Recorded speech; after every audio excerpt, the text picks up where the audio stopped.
Hey, so today we are talking about parallel resistors and current ratios.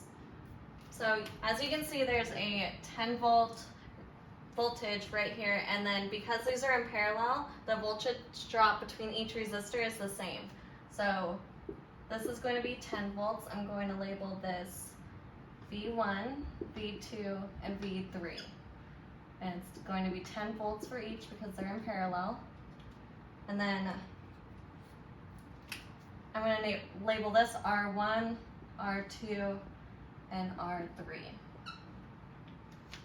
So the current I1, I2, and I3, I1 is going to equal to the voltage divided by the resistance, because V equals IR, and if you just do the algebra for that, you can get I alone, and then you divide it by the resistance, and then your current is going to equal your voltage divided by your resistance.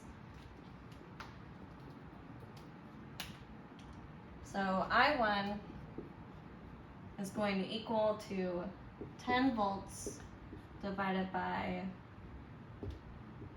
4 ohms. I2 is going to equal to 10 volts divided by 6 ohms, and I3 is going to equal to 10 volts divided by 2 ohms. And that's going to equal to your amperage.